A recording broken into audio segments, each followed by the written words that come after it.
All right, we're live on Kick. Will we be live on YouTube soon? Yay, we're live on YouTube soon. So hopefully people can hear the music. If you cannot hear the music, I'll have to figure it out. But if you can hear the music, let me know. If you can't hear the music, let me know. We're going to throw our link out here on there. But it's got a new notification. What is that?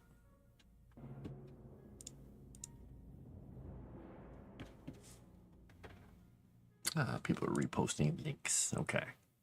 All right.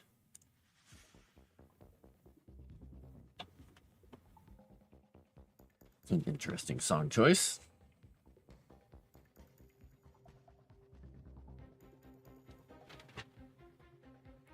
All right. Well, it's music of some sort. Desk resituated here. Calvino and I had a disagreement about who was going to be on the desk. Can you guess who is not on the desk right now? It is now back outside.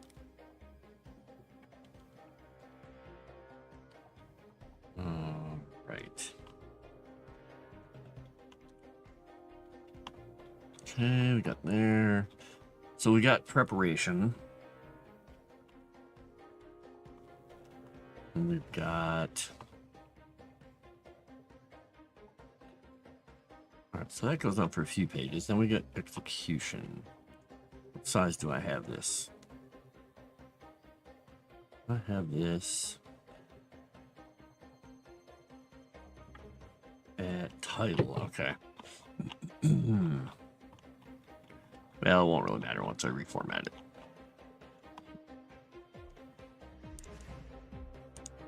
Throw in there as a title.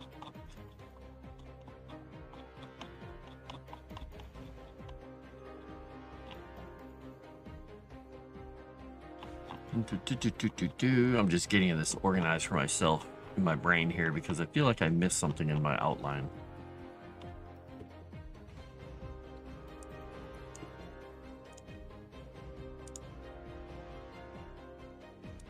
Five, two. What title did I put that one at? I put this one at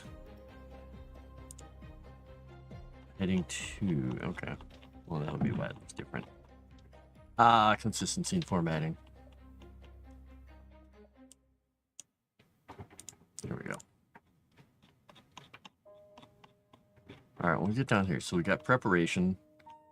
I'm trying to decide if I need to sum this beginning of this section up even more, because I put the anecdote.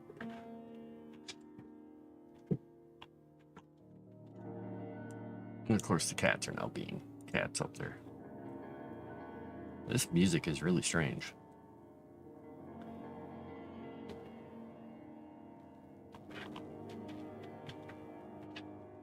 All right.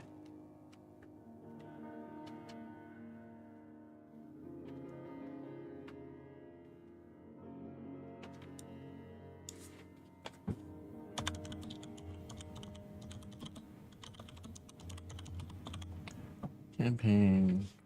Trying to make this crystal clear in the reader's mind, since this is prescriptive nonfiction. Your friends, you got a module, there's pencils here, choose more dice. No string constructing more dice, no table full of players staring at you expectantly.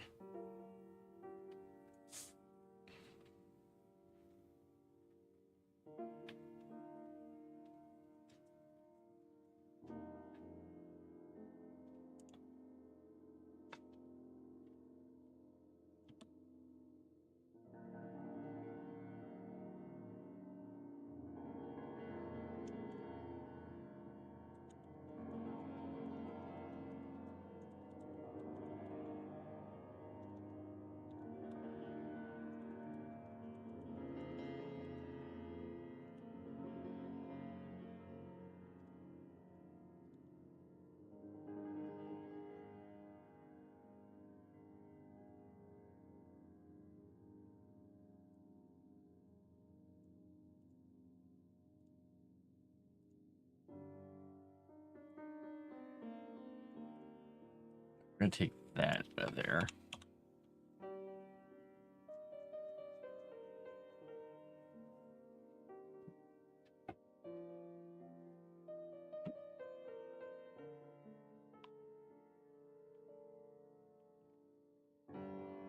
I want to put another aside in here, but I'm holding off on it.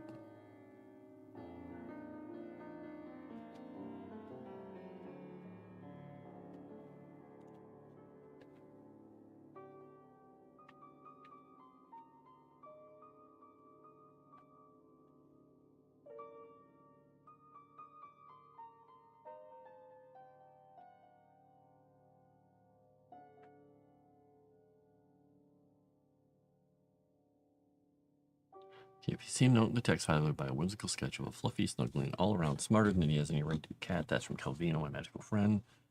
Suggestions that may help you brainstorm in specific circumstances. He's a wise cat, listen to him, or don't, because even though he's wise, he's still a cat.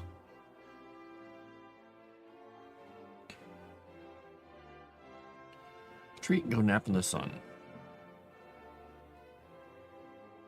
Too long, too wordy, trying too hard to be a one-stop shop, trying to be creative, or worse.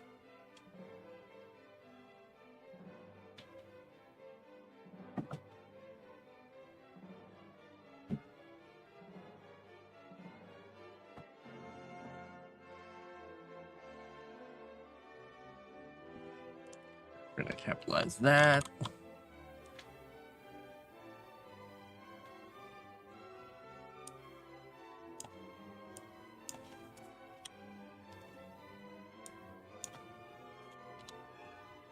Oops.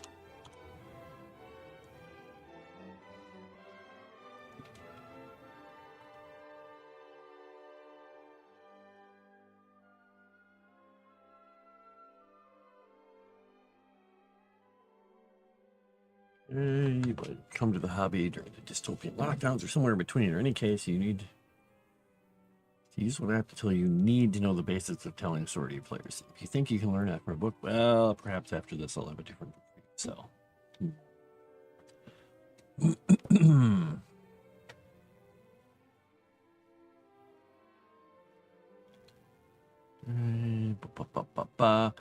Can or won't, at least in this book, attempt to teach you the basics of running a game for a group of players. You should already know how to do that, even if the results aren't always what you're striving for. Hoping to help you elevate your game, go deeper with the narrative, and really make them into something your players will talk about for years to come. The amazing session or campaign doesn't stop at the end of the night. But the characters, story, or NPC or scenes years or decades later have done a good job. That's a reward I relish.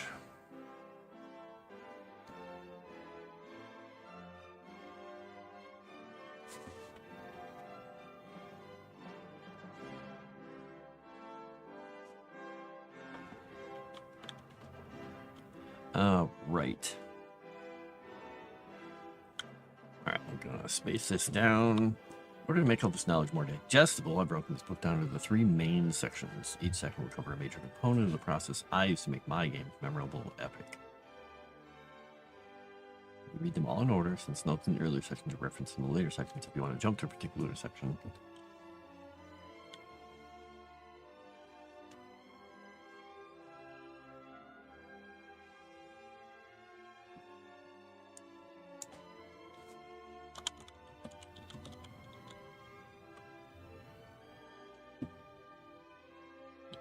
Well, it sounds rather brutal or like an efficient, right? Neither the first 2, but is the third. Sounds great. The zeitgeisty. Memorable. Which is a how-to book or watch a how-to video.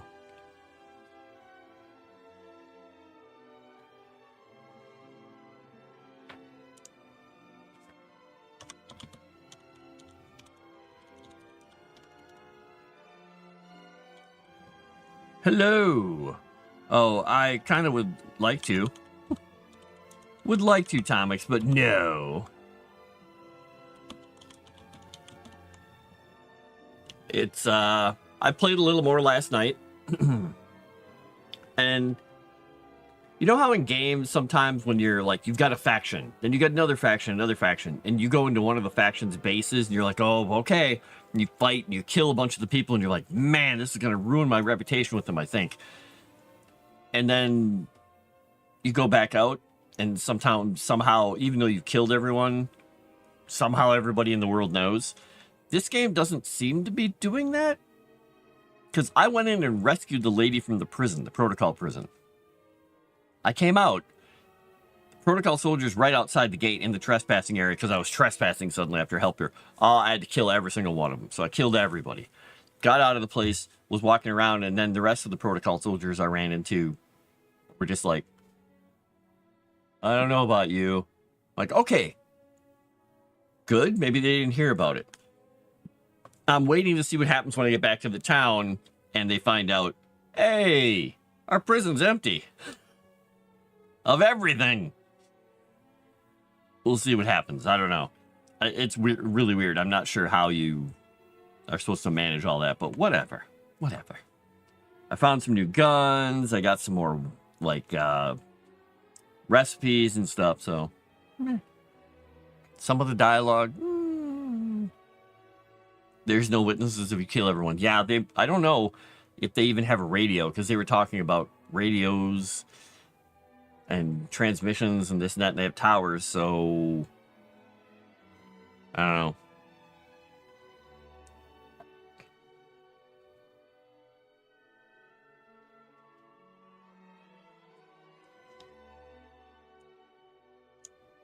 How to book watching.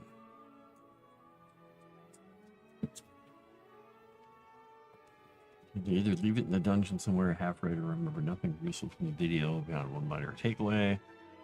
Blah, blah, blah, blah. Then we got Calvino mocking me in the document here. Okay, guilty pleasure. Research, thought you were asleep. And can you hear the music, Thomas?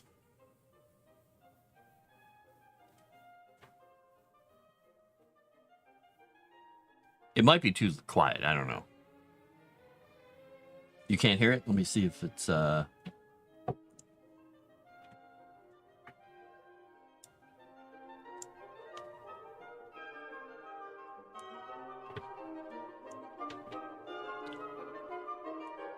Yeah, I didn't want it to be too loud.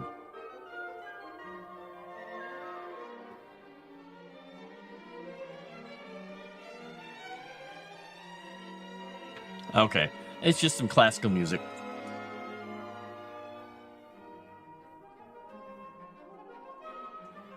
Random stuff on Pretzel Rocks. It's supposedly copyright free, since that's their claim to fame. I could put it on reggae for you, but I'm going with classical right now. What are you up to this fine Sunday? I'm drying off after being out in the rain for a while.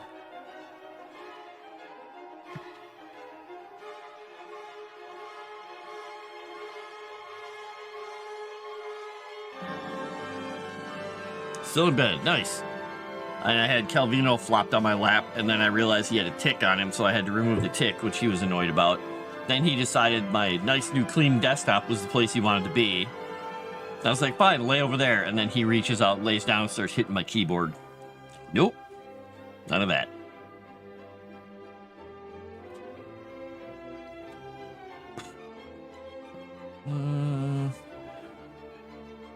All right, let's see. They mainly learn. Okay. Some of them have. Okay, there we go. Fake keyboard. I should put one over there. I do have another keyboard.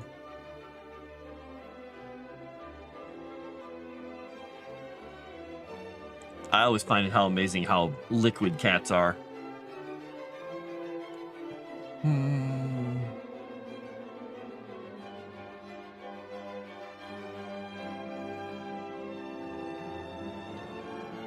I'm gonna have to get my coffee soon because I think it's done.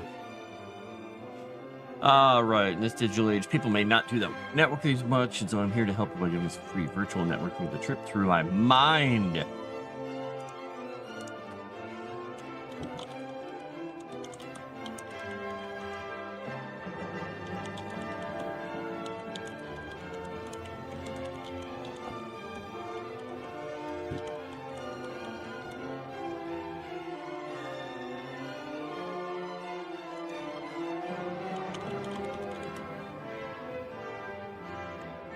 Alright, how I learned to run games. What is this heading?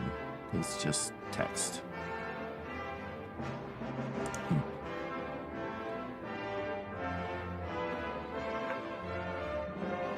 Get the book and then tried to learn how to do it by convincing your geeky friends into the session. If you were good or if they were patient enough for you to get good. You had a group willing to show up session after session. Let's see.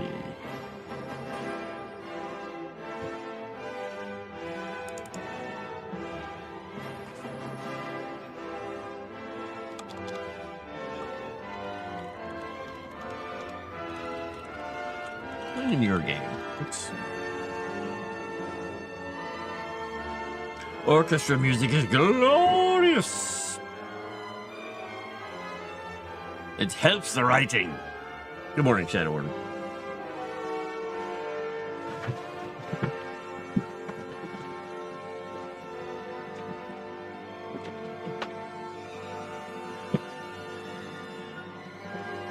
I think they knocked over the thing again.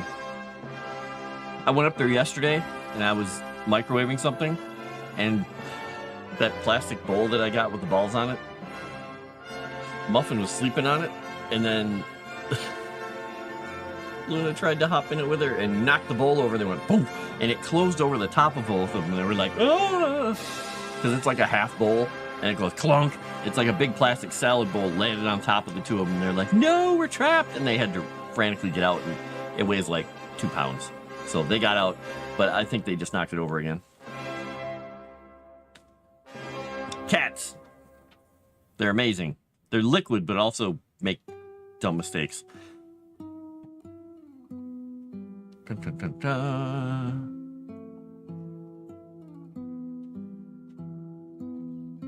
And I'm not sure. I should look and see if Mix It Up is putting the song names. Okay, it's not doing it in YouTube. Is it doing it into Kick Chat? Nope. That's interesting. Huh, I wonder why it's not posting it anywhere. It's posting it in Mix It Up. Yay, it's a good place. So Mix It Up is getting all the chat music, or all the chat names and stuff for the music. I wonder where that does go.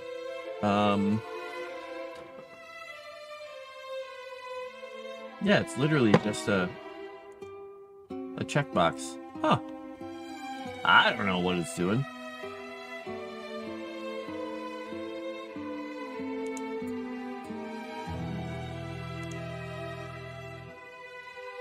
Well, whatever. If you guys want to know what any of them are, I can always link them to you. But if you don't care and you just want to listen, listen.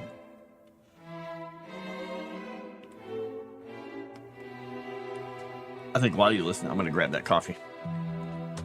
And I shall be right back.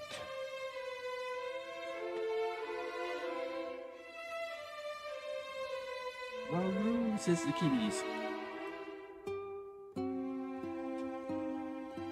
What are you doing up the rain? Inside.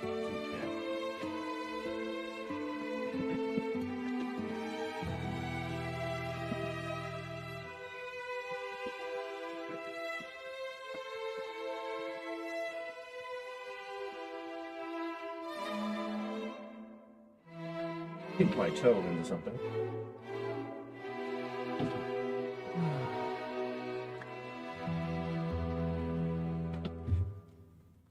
Now it sounds like you're having a fun time. What do we got now? Rally the Household is what this one is.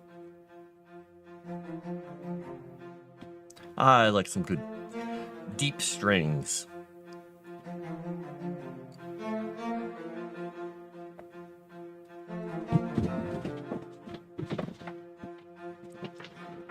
What the heck are they doing up there?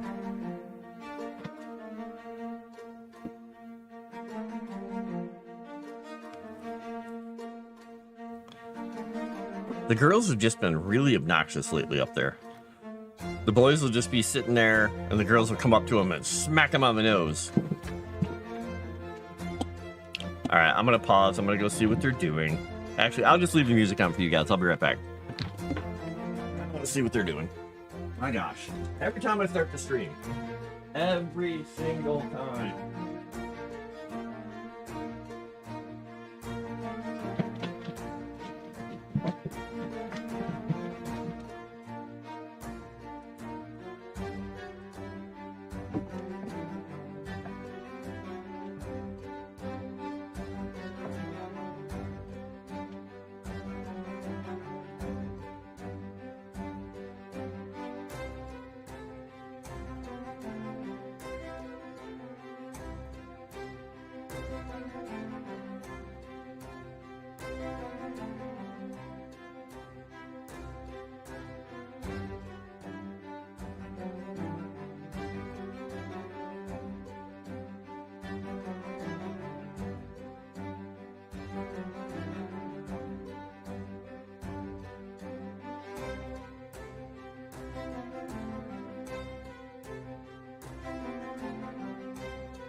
Well, that was an interesting situation. Not one thing going on, but two things going on at the same time. So somehow, one of them reached into the little drawer, the big drawer I have next to the stove where I roll up plastic bags and keep them in there. Got one out, which is fine. They'll rip a plastic bag and I'll pick it up. She got it around her neck. It wasn't hurting her, but she couldn't get it off. So she's running around like, there's a plastic bag on me. I got the bag off of her. I'm like, okay, calm down. Stay away from the bag. Took all the bags out of the drawer and put them away. I just threw them in the pantry. Then I'm hearing all this noise in the sunroom, and I'm like, look into the sunroom. I walk in, I'm like, what are you guys doing? And there's three of the cats are sitting there like, frantically doing this at the window. There's a cat I don't know sitting on the outside windowsill, which is like a good 7 feet off the ground, sitting there like staring at them, and they're trying to get to him. They're frantically like, we hate that guy. And I'm like, if you guys want to chase him off, the cat door right there. You can go out and chase them off. But no, they're battering at the 6-foot glass windows. I'm like, you little jerks. So yeah. Meanwhile, a couple of other cats are up on the counter like, we don't know what's going on. I'm like, get off the counter. It must be a rainy day. I'm just waiting for the next act. All right, what was I at here? I was talking about there were no role-playing game channels, no Discord, no how-to videos, none of that. You had the book.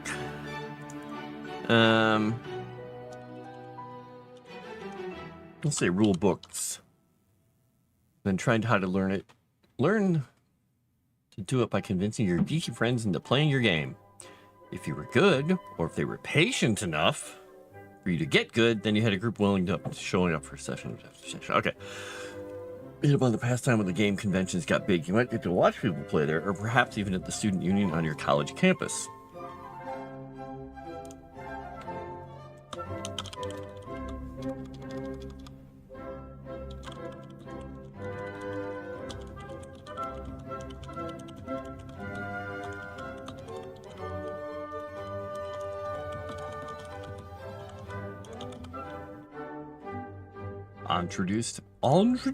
Introduced.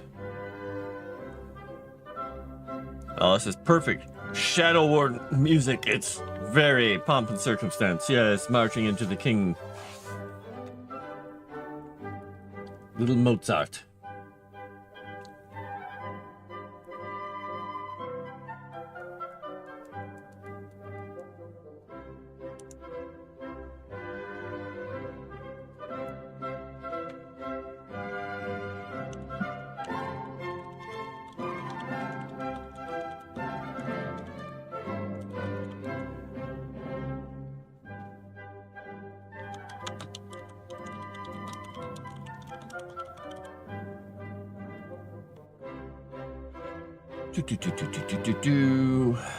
How did I learn how to run a game for friends?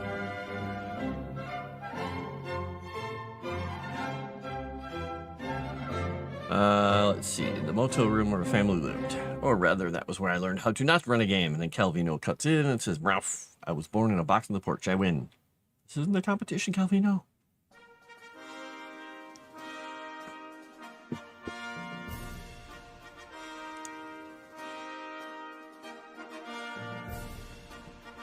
Coronation of the Century. A, by Adam Saunders, Mark Cousins, and Royal Philharmonic Orchestra. They're royal. All right. I'm going to put a period in this sentence.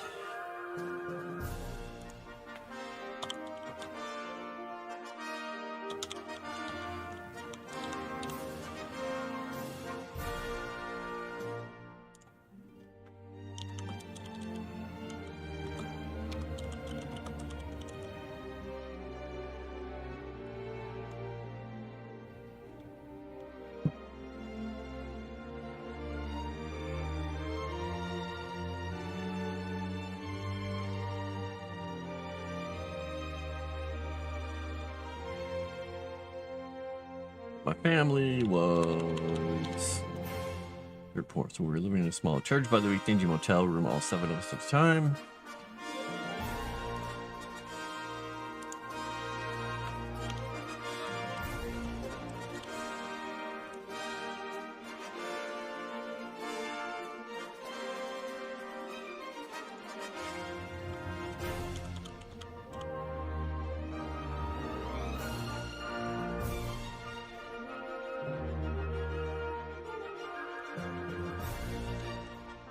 I'd even seen a commercial for it once. It was for rich people, so I had to put it out of my mind.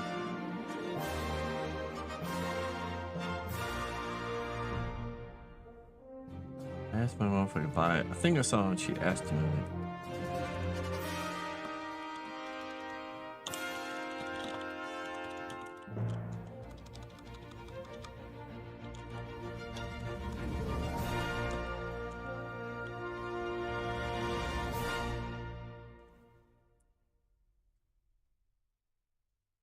Freshman with a disappointment as a result of a earlier child or surgery on my cleft palate, so she might have been feeling bad for me. Ah, we're gonna put this into an M dash as well. In any case, she eventually said, okay.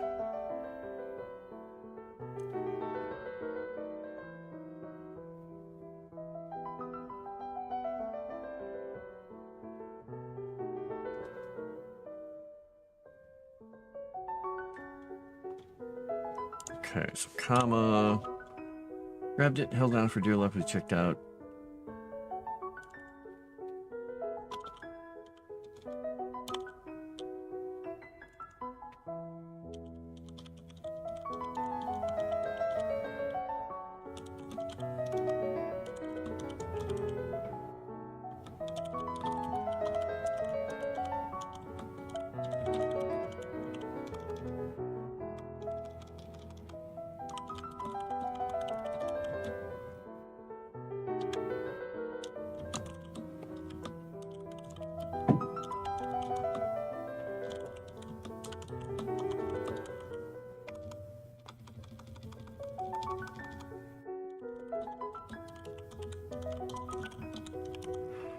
Oops, I spelled words the best with extra letters. This is interesting. She paid for purchasing from the roll of $1 and $5 bills.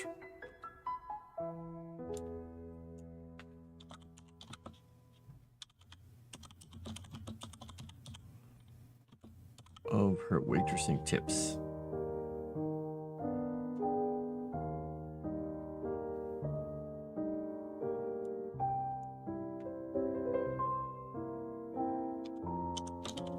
Then had them put it in the bag with everything else. So I couldn't even look at it on the trip back across the river. When we got back to the room, I helped put things away and listened to my younger brother complain that I got something he didn't because, of course, he dug through the bags and saw it.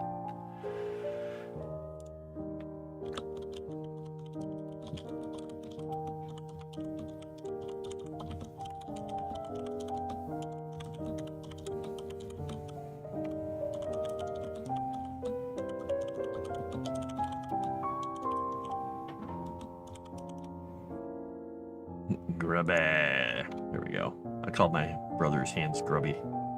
Because who can't, or who can resist picking on your siblings in a book?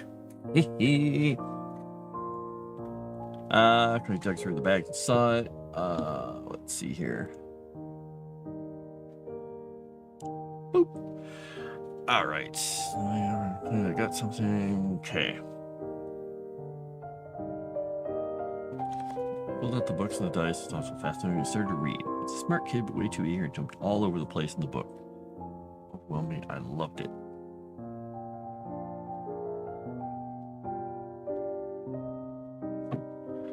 Talked my brothers into trying it with me. It was a disaster.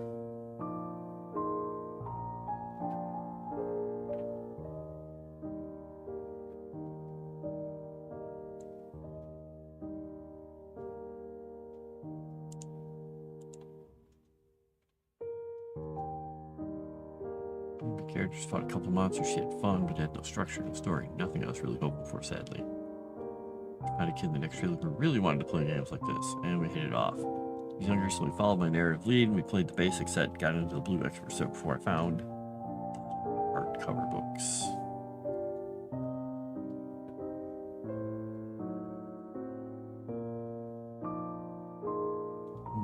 I can come over and play with him.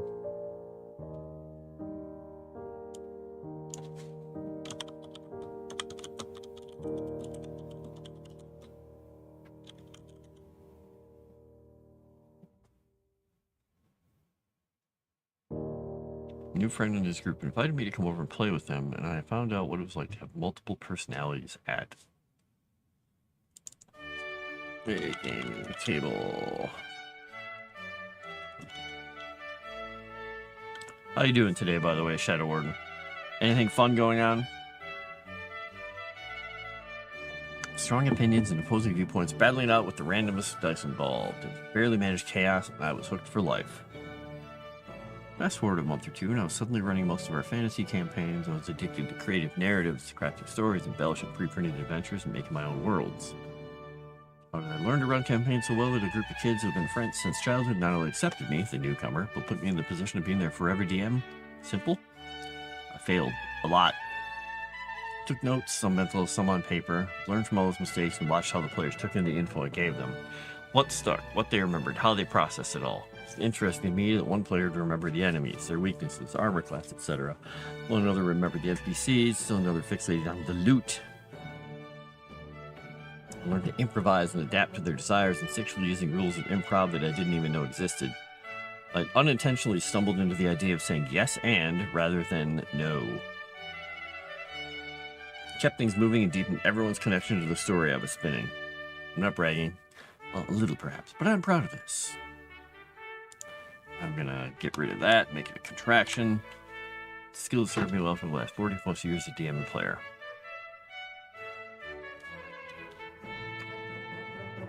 These days, you can just hop on the internet and let it show you how to DM Game X, and it will spit out all sorts of videos and sites tailored to convincing you that they know what they are doing, that they can teach you.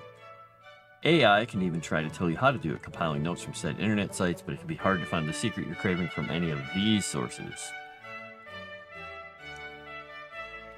Let you in on a little secret. There's no secret.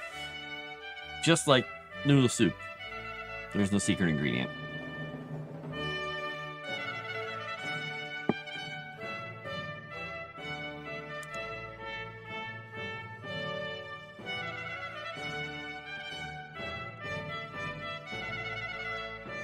No magical guild of dungeon master lords who rate the skills of all aspiring DMs and give you a report card and a tailored improvement plan. Though, there are creators who grade themselves and others based on the criteria that they themselves came up with. Hearing someone say that they are a level 3 DM or a 6th circle DM or whatever makes me chuckle. I'll put that in parentheses. Makes me chuckle. Who comes up with these ridiculous rating scales? Most people making sites and videos are likely somewhat talented or they wouldn't feel emboldened to share with you. Some aren't, but they feel emboldened anyway. In any case, you can go out and find that info however you want. Watch those videos, scan those sites. However you get the basics under your belt, just remember, there's no secret to telling a great story as a DM. It just takes practice.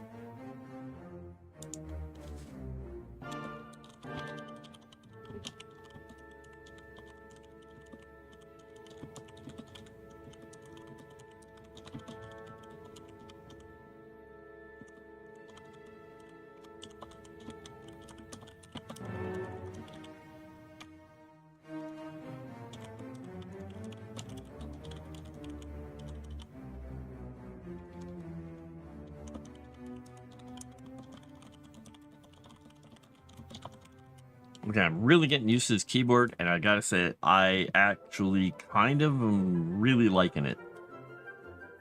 It's a little loud still to me, even though it doesn't seem to be coming through as much on stream, but it feels correct to my fingers now. I'm getting used to the weight, so I can type rather quickly with it.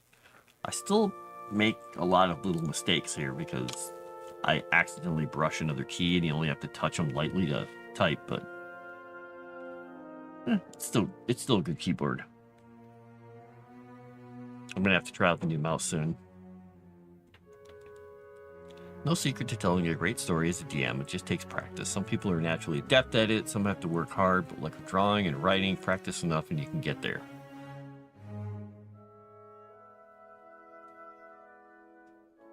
Ralph Frost uses the term DM in this book to mean the game referee. You, storyteller, lore master, lore keeper, ref, whatever you want to call yourself. He says DM. He's old, let him have this one. Oh, Calvino, making fun of me.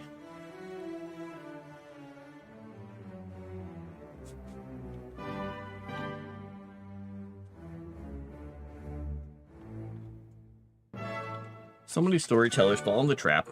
I usually love a good trap, but not this one. It's just too mean. Thinking that preparing notes on everything in the world, or the module they bought, is necessary. Some do it because they feel like they need to subsume, and just know the entire world and cosmos inside and out. Could be that they don't want to be called on a minor piece of lore they forgot to create, an inconsistency, a flaw they missed. Could be that they're obsessed with the world and can't help themselves. Some do it because, well, they're completionists. Oh, they're playing with the balls again. They're just like, rah, rah. Good job, cats. Ode to Joy. No matter the reason, people try to cover it all, and this can lead to a lot of less than satisfactory outcomes. 1, you never finish it because it becomes too daunting. 2, you finish it and end up burned out. 3, you abandon it and start another campaign world because boring. 4, it becomes your darling and you can't stand the idea of someone criticizing any part of it. Alright, I gotta follow up on this.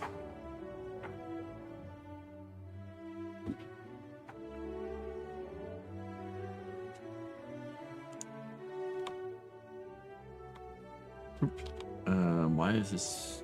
Oh no, that's the right spot.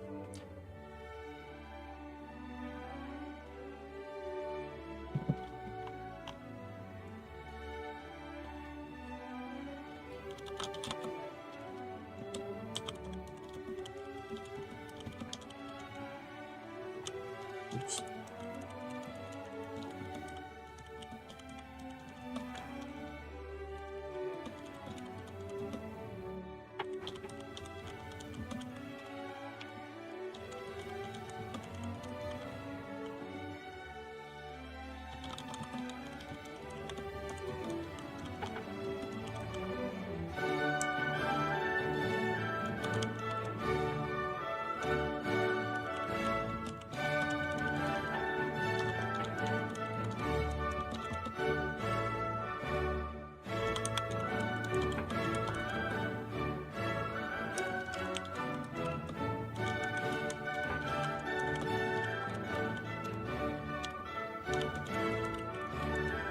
You don't have to do this. You don't have to follow one of those numbers entries above. You can do being free mild, ready to moments notice on screen between certain players.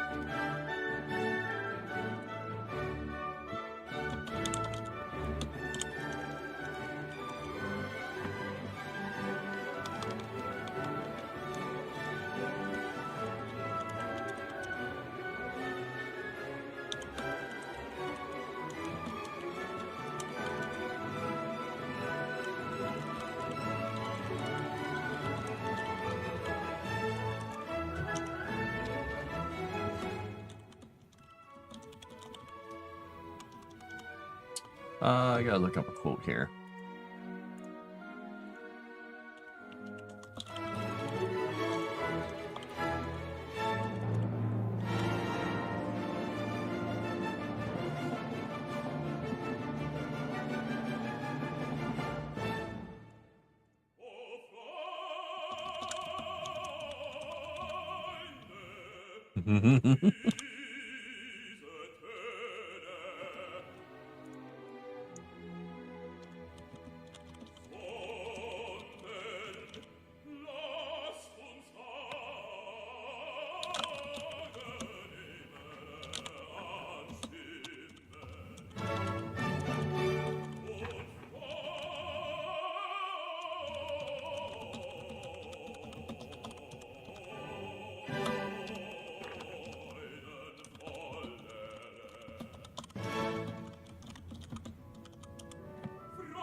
They're the off-duty cop that's attending the party in the building you're trying to rob.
Alright, you don't have to do this. You don't have to follow one of those numbered entries above. You two can be free and wild, ready at a moment's notice to unleash your creative genius on a group of players. But be warned, players are chaos. They're the fly in the ointment. I'm quoting John McClane here. Fly in the ointment. The monkey in the wrench. The pain in your... They're the off-duty cop that's attending the party in the building your bad guys are trying to rob. Superhero in civilian clothes. And it's funny this song started when I was writing this section. Ha! They're off-duty cop that's attending the party in the building your bad guys are trying to rob. Superhero in civilian clothes and lion at the about to be held up convenience store. They could be the guys trying to launch the missiles to end civilization. Point is, players are chaos.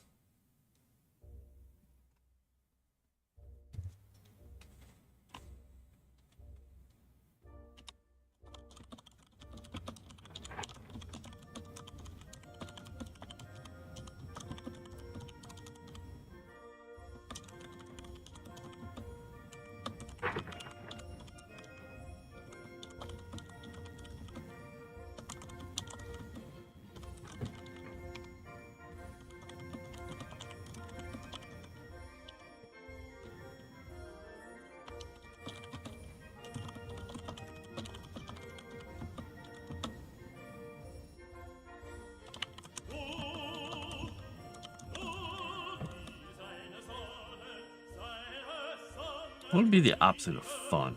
Fun into...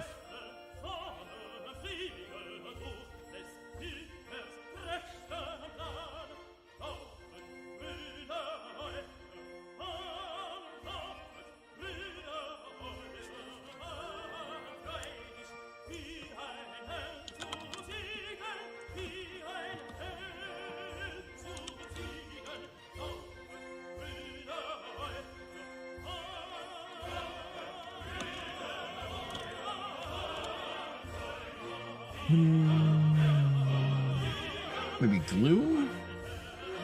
Boredom? I wonder if...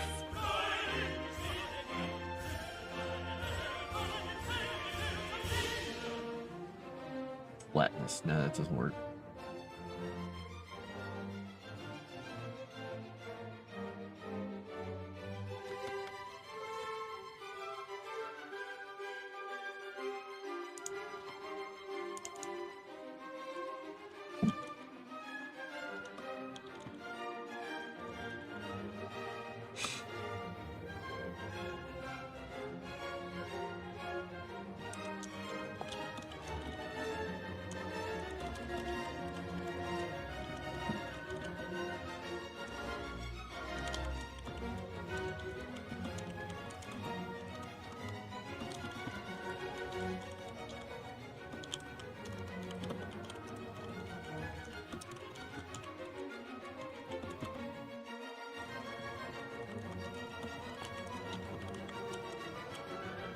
You have to contain the corral of chaos in the loose confines of the narrative, but still make sure everyone is having fun. As a DM, you have the power to turn fun into boredom, to snatch victory from the jaws of defeat.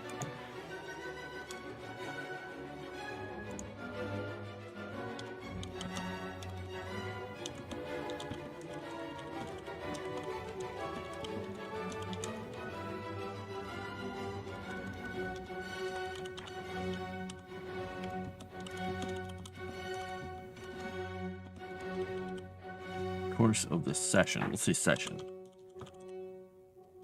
That's right. Change the course of the session.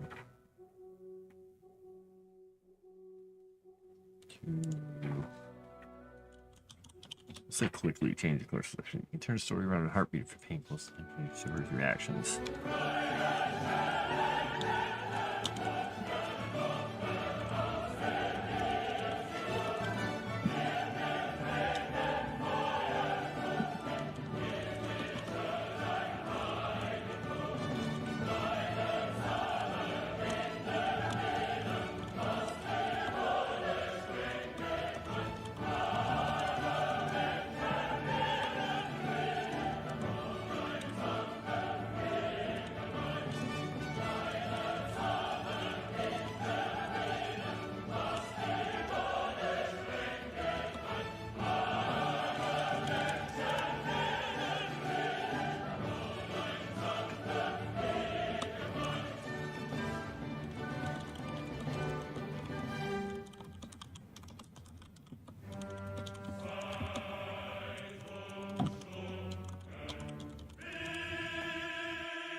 Wait, I just realized I would check something here.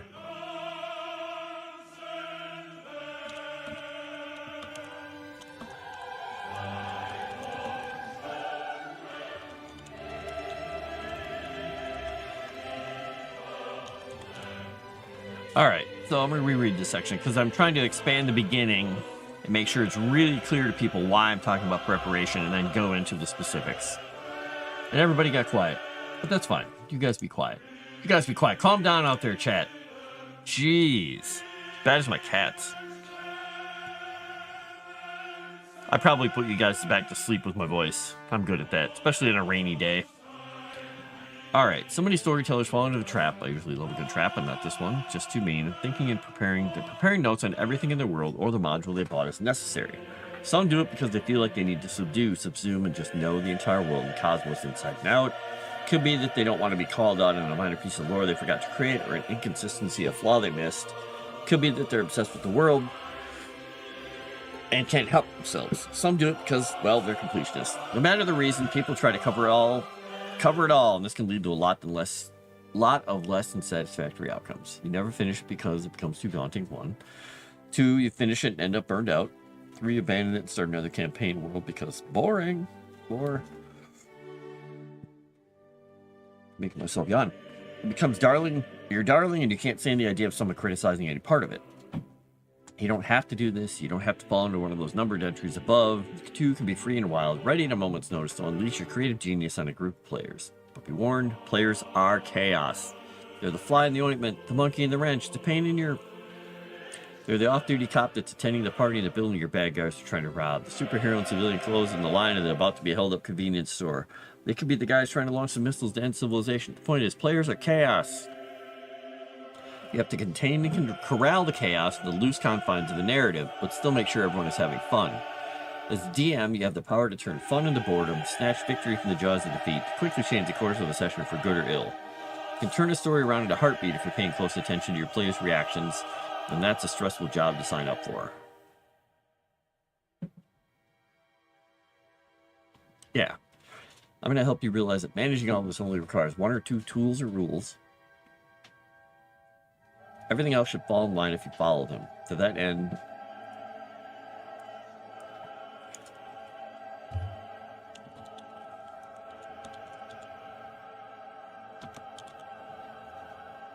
we'll say a select set of tools or rules.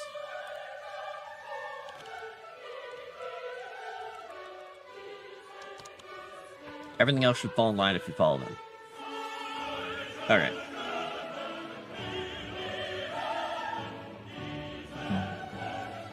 Been a while since I've listened to the entirety of Ode to Joy.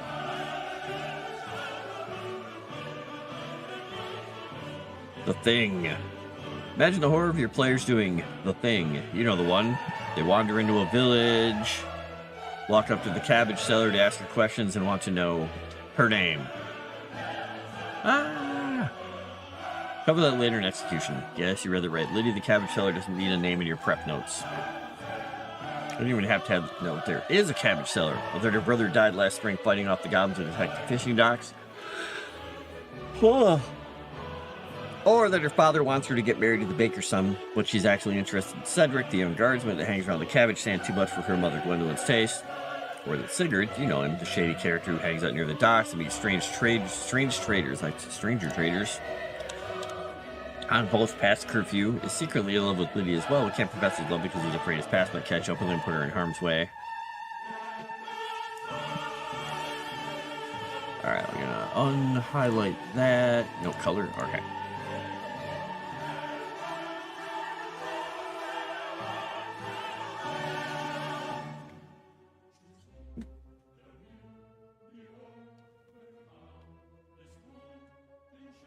Alright, take Lydia for example. Before I scribbled down that paragraph, Lydia didn't exist. She does now. She got likes, dislikes, people and family connected to her. They have likes and dislikes, even a fear or two. Sigurd wants to be a better person, but he's good at what he does. Besides, he doesn't hurt people. He just smuggles things occasionally. He's made some bad choices, but he could change if she just give him a shot.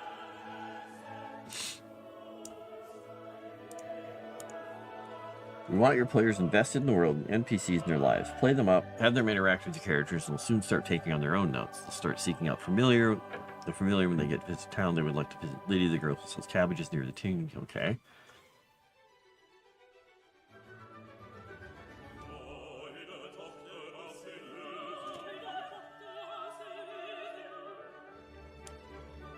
Okay, pop. There we go.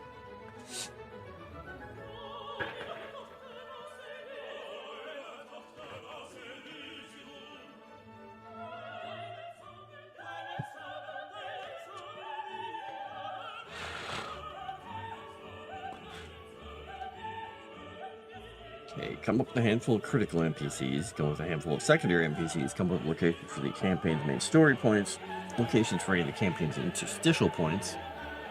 Alright, for the points above, write up a syllabus for the campaign. Dame, occupation, something memorable about them.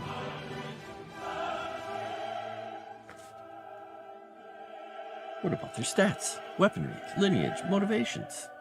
Infer all that from above. Laying out ahead of time isn't always time well spent.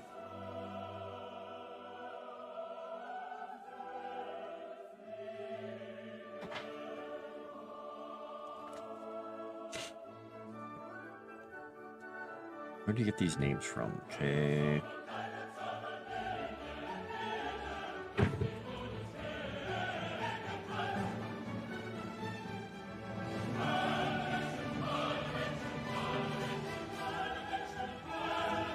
Hey. Do in life echoes through eternity. For some it may not, I suppose, but an NPC's occupation tells you a lot about them. Fishermen will likely be at or near the docks. Barkeeps at bars. Guards should be patrolling the area. Clerics at temples, etc., etc. Listing occupations to let you know what they might be carrying, skilled at using, and so on. Just in case your NPCs decide to liberate an NPC of their goods or remind them of their mortality, you'll be able to list off what they find. A fight ensues. They can assume that weapons they might have on hand, skills, and spells they may possess to defend themselves. Alright. This one is simple but can mean so much. What makes an NPC special? Beer? Hate wine? Hate their job? Love it?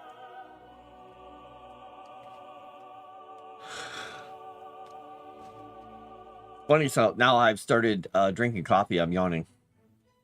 I've been up for 5 hours, and this is the first time I've yawned. Whee! But sometimes it happens when I drink coffee and also talk a lot. Ode to Joy. Sailor, adventurer, maybe they smell bad all the time, sweat a lot, they out of shape, perfect shape, possibility.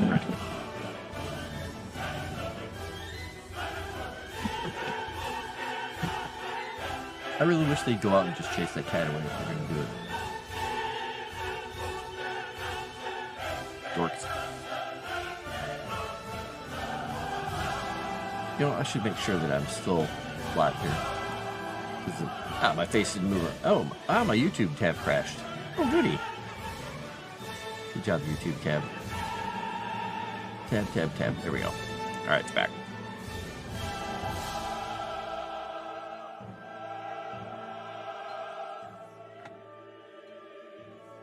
By the way, if you happen to be over there on YouTube, please hit the likey like button.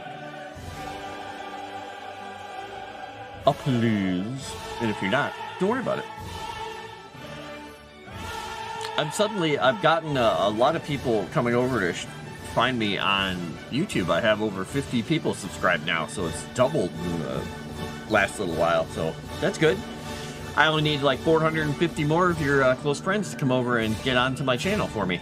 So if you wouldn't mind yelling at them and telling everybody to get over here, that'd be great.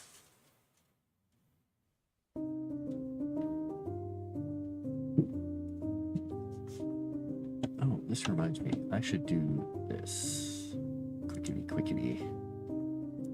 Let's go.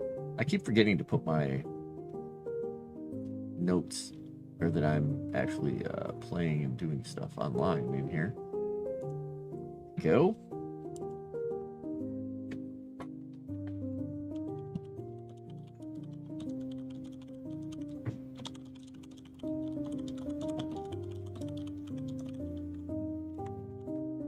All right, let's get my links again. Where'd my window go? I got too many windows.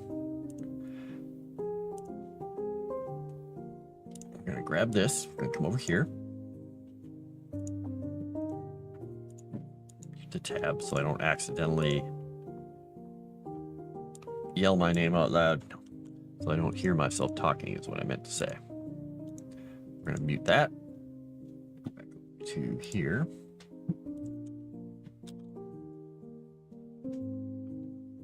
My channel here.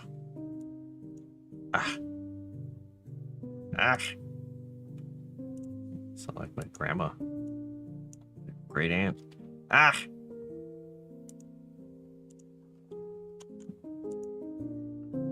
guess that's the German thing to say when you're like exasperated or do something silly. All right, upload my file. Where is my file? Where's my stream folder? Stream art. Let's do the writing one.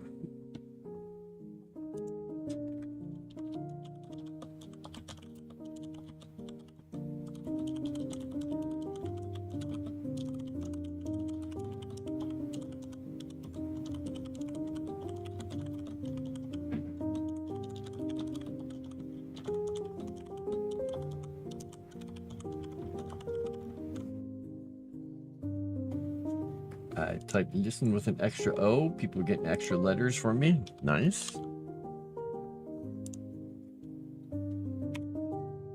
Boop. All right.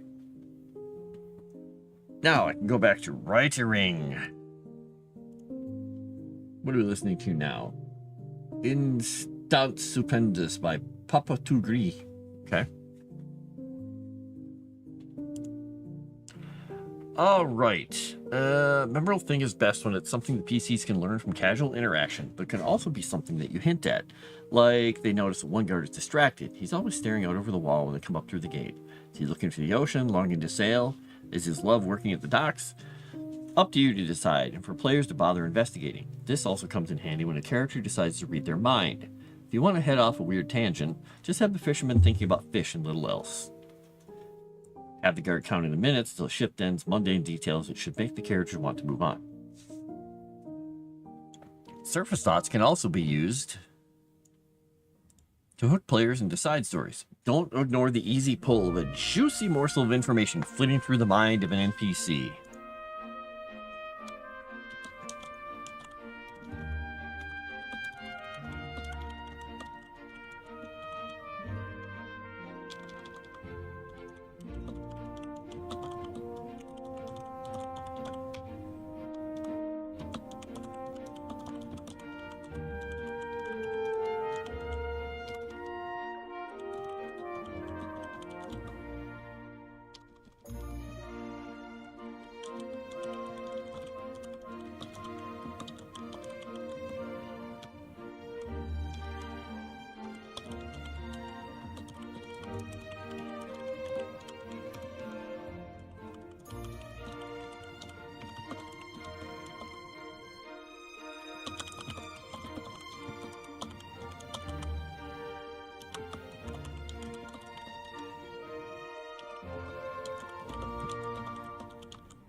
Van, not caravan.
Okay, let's see here. Serpent sauce can also be used to hook players into side stories. Don't ignore the easy pull of a juicy morsel of information flitting through the mind of an NPC. Someone minds read the guard who seems distracted and he keeps flitting over thoughts of the caravan arriving later that day. They may get curious. What's in it? Why is he obsessing about it?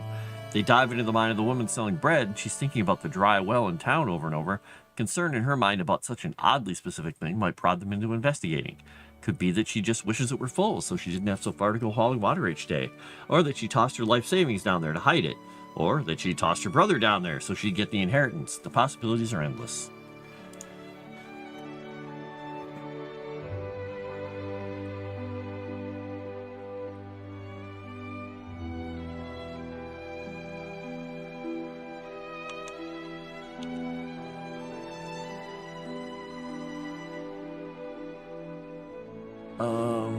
Let's see here.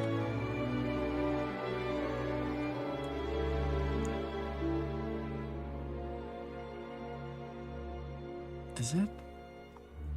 That doesn't seem right. Yeah, that's right. Okay.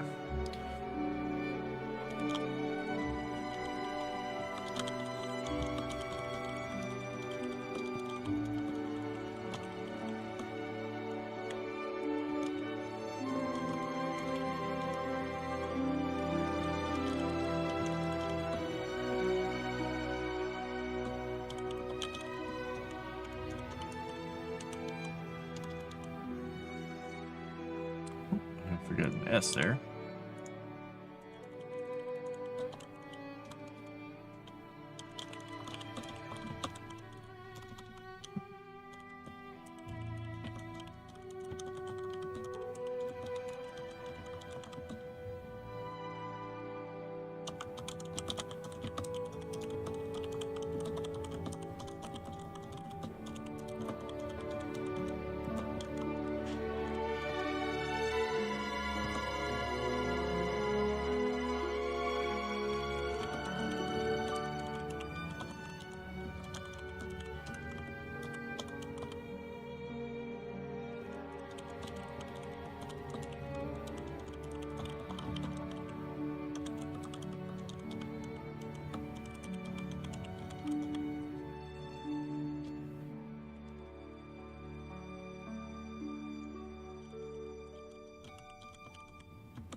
All right, don't worry though, you don't have to know what all the NPCs are thinking. Well, you do, but 90% of your NPCs should be thinking about their daily lives, their next task, the boss they don't like, how much their back hurts. Pretty simple creatures when we're busy. Not all of us are dreaming up plans for world domination while we're working, except for Maisie the baker. She's got a weird glint in her eye lately.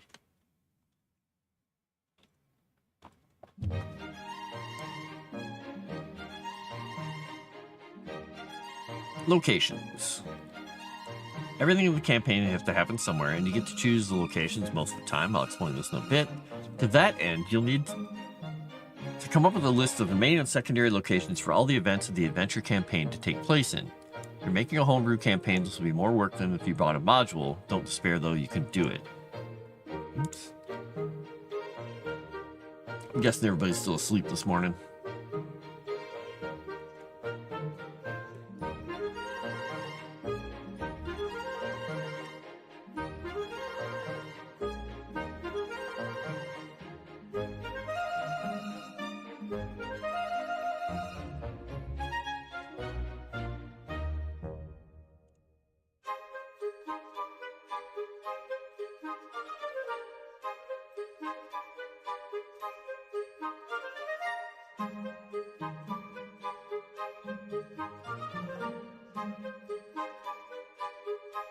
Huh. Sorry, people on the internet argue about stuff. It's funny. Somebody said Elon is beating the fake gamer allegations, and he's like on a big widescreen in his chair playing and gaming.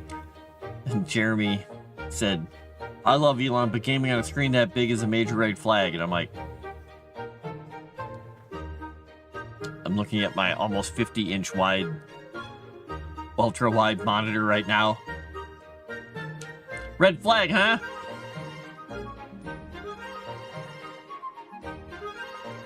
Hey, Jason Statham's working man with $15 million opening, putting Snow White to sleep and sending Jenna Ortega's unicorn out to pasture. Box office update. Okay. Oh, interesting that they don't even put Rachel Ziegler on the article. They put Gal Gadot. Okay. All right.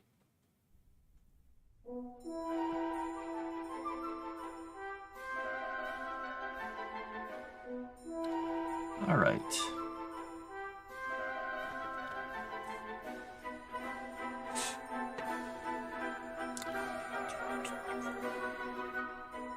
I was reading something that the IRS is all upset because people are talking about not paying their taxes, and they're like, we're going to run a huge deficit. We're not going to have any money.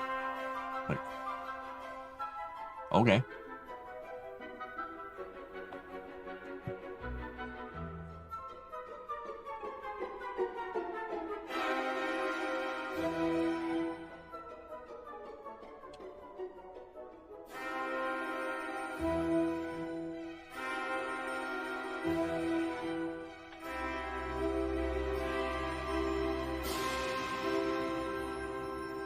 Oh no. See, this is getting disturbing. People are doing stuff about Grok, and they're saying Grok 3 has 3 distinct personalities in comparison to both ChatGPT and Claude. Grok's self-representation, less angsty, less incessantly positive than Claude, and much cuter than either. It loves to bring up X. Well, that's weird. I am disturbed when people start having that kind of stuff come out, and they're like, oh, the ChatGPT has personalities. Or Grok. Just no. Just no.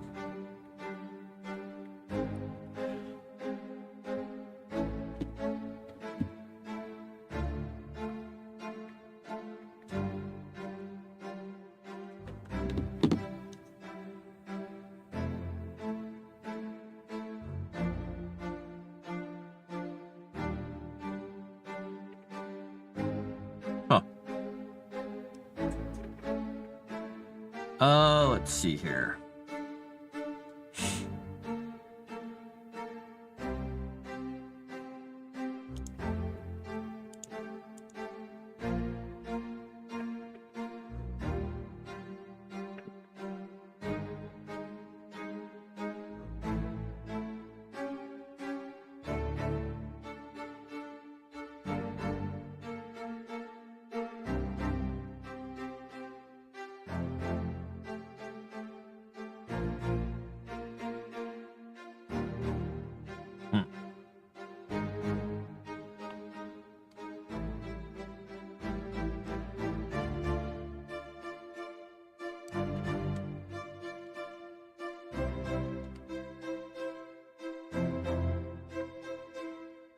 maybe they canceled Blade? Okay.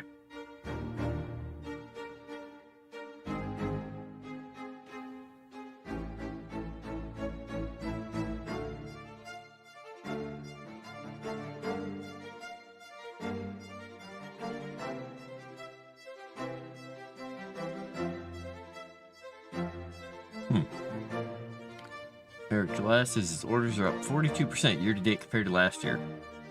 Best quarter one ever. Nice. Good to see people succeeding.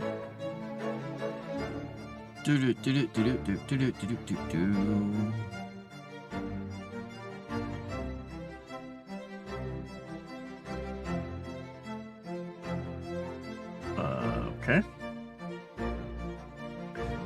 There are a lot of bots on X, by the way, people. Just letting you know that. I don't know if you knew that.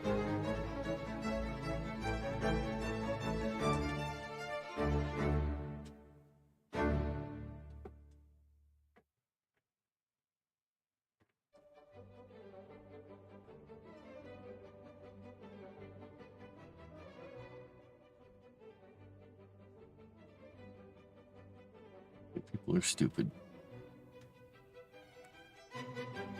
Yeah, I said it. People are stupid.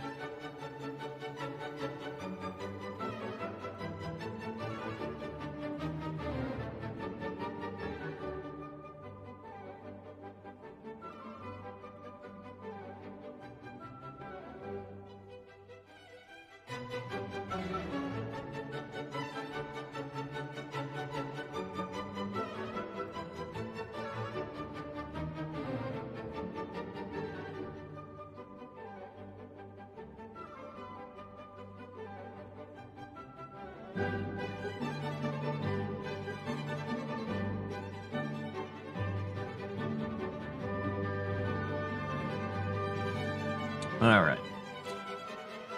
Back to this. Yeah, sidetracked reading news and looking at X. All right.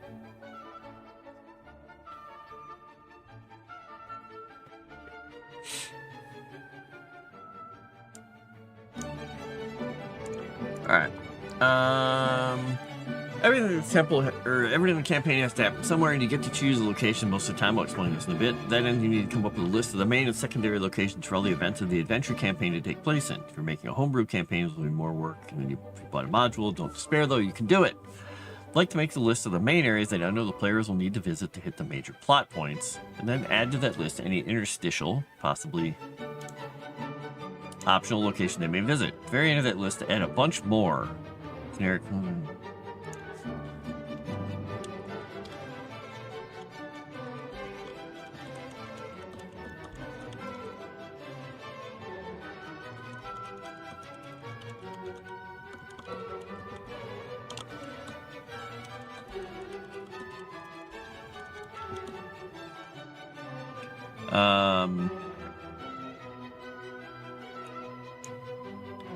Okay, it was 5 major locations.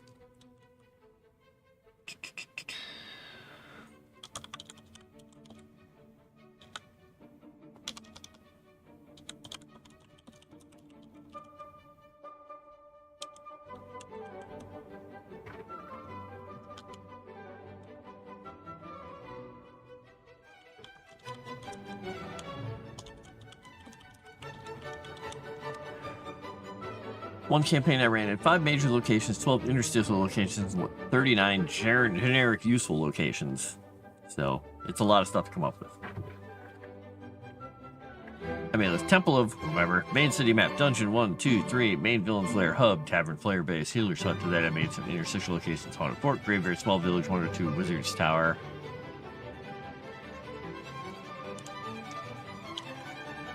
Why do wizards love towers so much? Small footprint and a lot of spacious sources above, plus you get great views. Don't distract me. Okay, so this is supposed to be a me point. We'll put me. Where's my picture? Where's my fantasized amazing picture of myself? Oh my gosh, I lost it in here. There we go. My amazing doesn't look at all like me picture that is supposed to be a DM. I love it.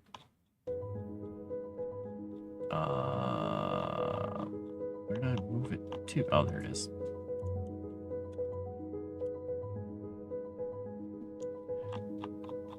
Oh, I didn't change these over. Oh, weird. I got a whole bunch of my change here. I forgot I was in the middle of doing that. All right, let's go here. Let's put it right here. Deleted.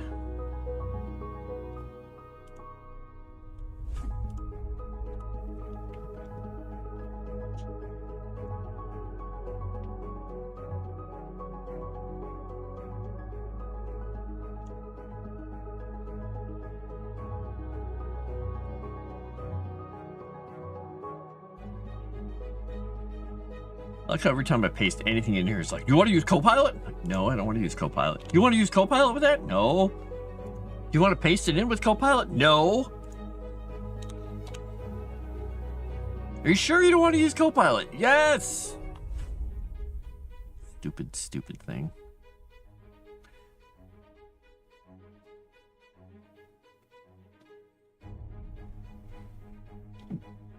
All right. Why do wizards love towers so much? Small footprint, a lot of spacious floors above. You get great views. Stop distracting me. It's a modern campaign. You can get rolling. An office building, bar, strip club, warehouse, docks. Lots of general places the players love to look for clues or enemies they just like to look at.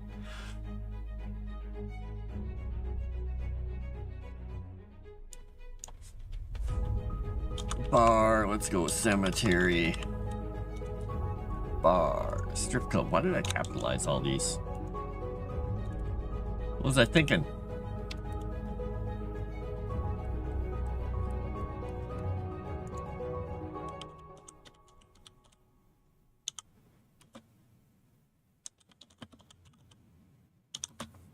Warehouse docks. Lots of general place to look. Okay, all right, there we go.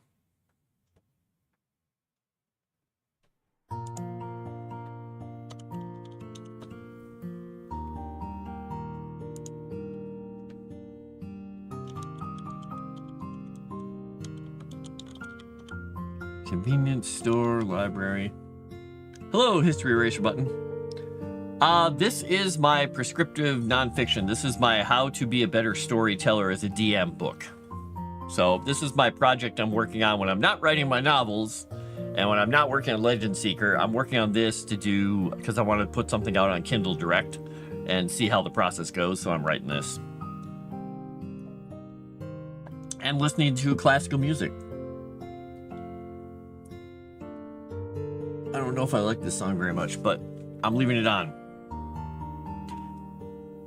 So yeah, I'm going through the steps I go through to prepare for a campaign and get everything ready, and how it works for storytelling, and how much you need to do, how little you need to do. I've spent a significant portion of my life as a player and a DM just observing how people do things. And I figured, you know, some people might actually benefit from me writing this down. And this is literally all about storytelling and how you improv and all that stuff as a DM. Though after I started writing this, everyone's like, you really should write another book that is how to learn how to run a game. I'm like, okay, maybe I'll do that next. That'll be the second one, which is weird. It should be the first one, I suppose, but I started with this one, damn it. I'm nothing if not stubborn. Right, so do I have to put anything else in locations? I kind of do.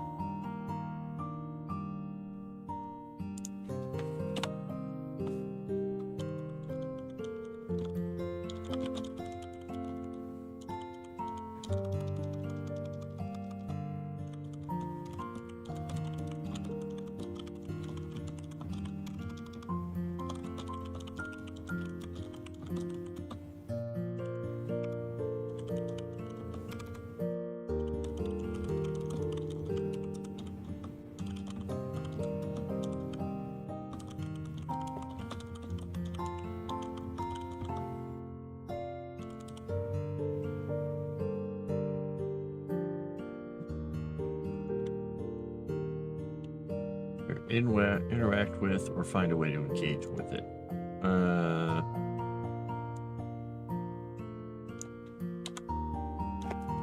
There we go.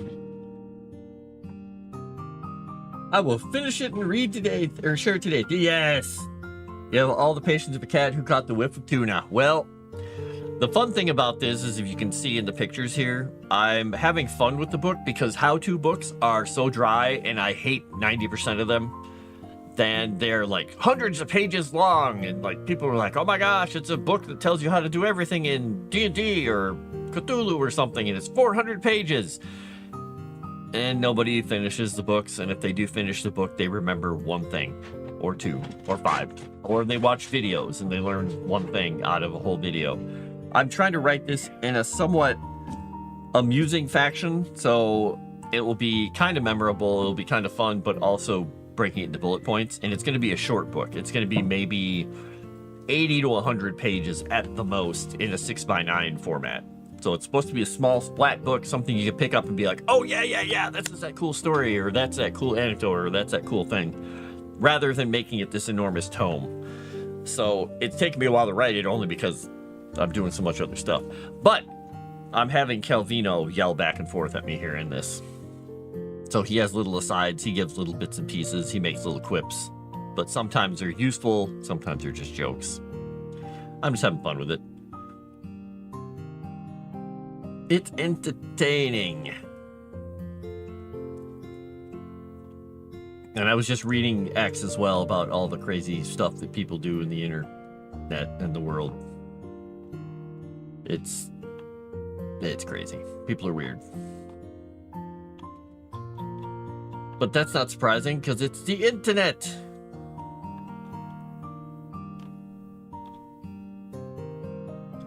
Most humorous bits of GM advice I ever heard early on is always say your NPC names out loud. Oh yeah, yep. I try to do that with most dialogue when I'm writing too. After I write it, I read it out loud. I'm like, well, that sounds horrible. Yeah, that guy's name sounds like something. Because I usually, and I mentioned it in here, I think I mentioned passing the third grade sound test. Was it third grade sound test? I don't remember. I'll have to look here again. When naming your NPCs, say them to people, say them out loud, say them a few times. And if you're suddenly like, oh God, I gotta change that name. Sometimes you don't want to change it after that. You're like, no, I want people to have that joke in their head. Sometimes you don't. Because I had a guy who was using an actual name, who's this old blind cleric they were talking to, and his name was Manius. And the one guy who loved to just pick on everything all the time, he's like, mayonnaise? The guy's name is Mayonnaise? I'm like, no, it's Manius. But then that stuck. They're like, let's go talk to Mayonnaise. Like, sigh. Damn it. Yep, exactly. That's what they'll do. They're very good.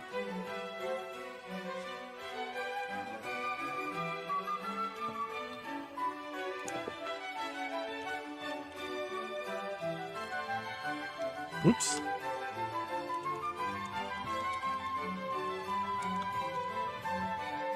Let's say do. Let me go back up here and find this section here.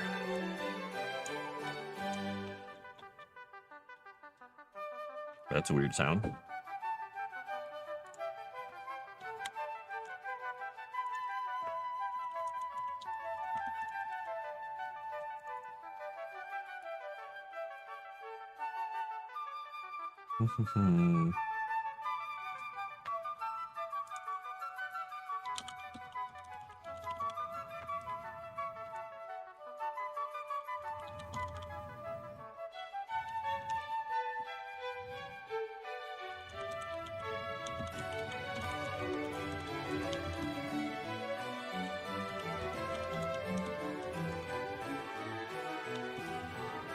What's the other thing here?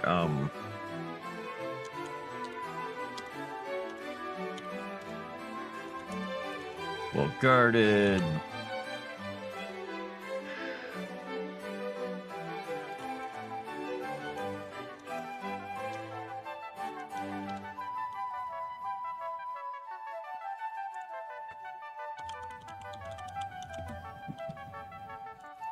Bu-bu-bu-bum.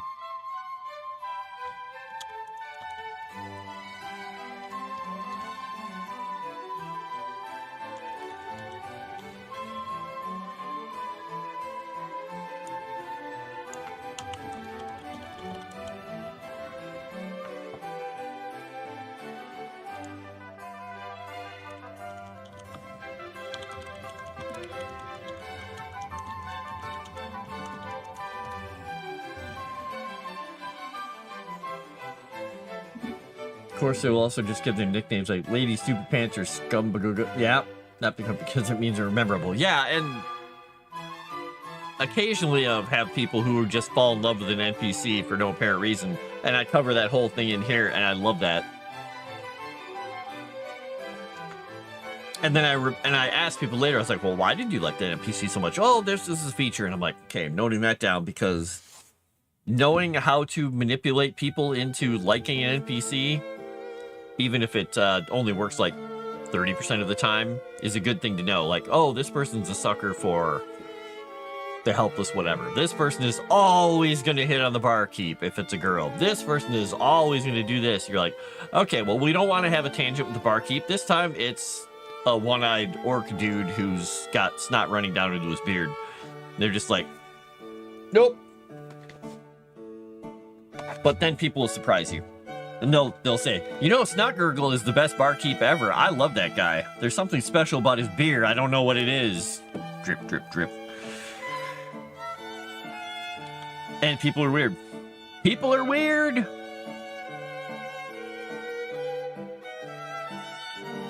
And people will become fiercely protective of certain NPCs, and other NPCs, they'll just be like, I want to kill that guy. I'm like, oh. Interesting. Care to share why?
Oops. I get another oop in there. There we go. The only soul buildings for miles around. Okay, so this list should... So basically, I'm just writing a few things down.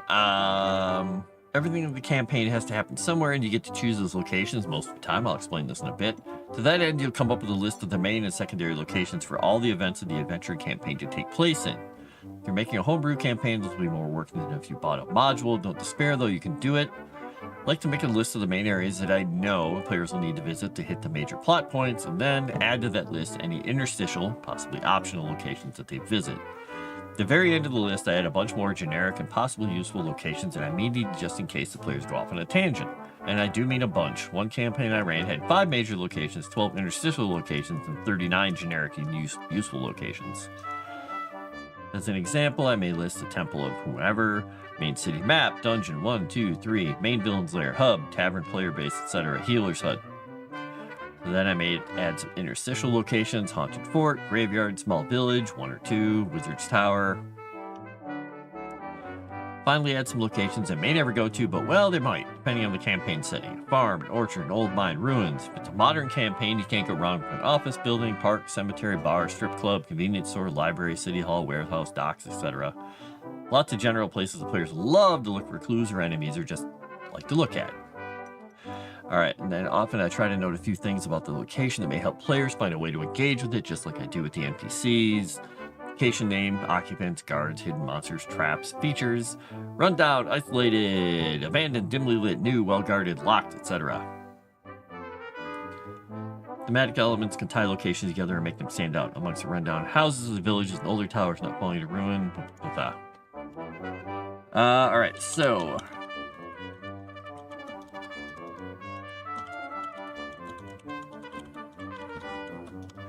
Oh my gosh, I'm totally... Oh, I moved my keyboard, that's why.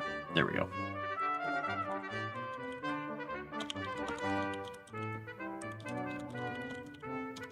Oops.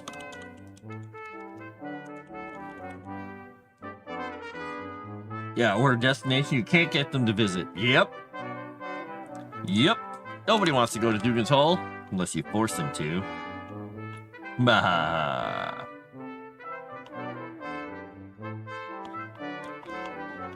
Alright.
What did I call these things? I called them generic useful locations. Okay. Yeah.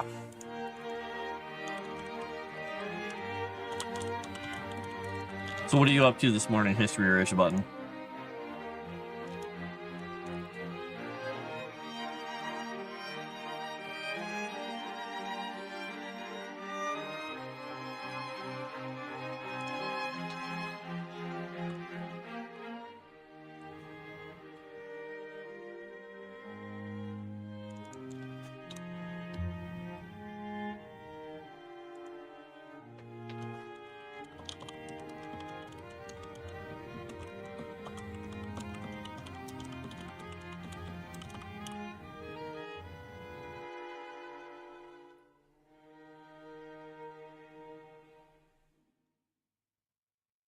Chilling at the local coffee shop, procrastinating some campaign prep. Aha!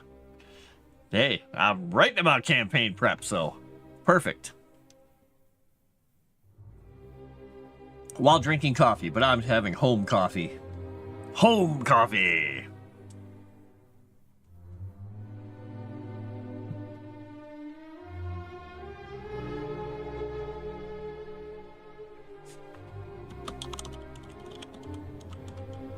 Oops. All right.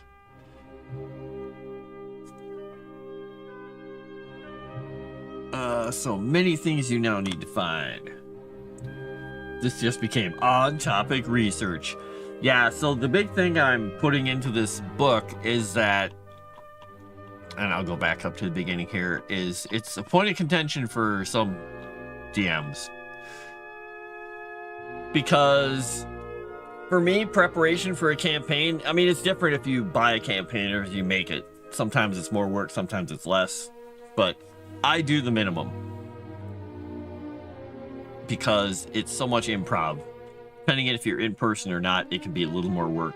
Because virtual tabletop, sometimes you have to have a map if people require one.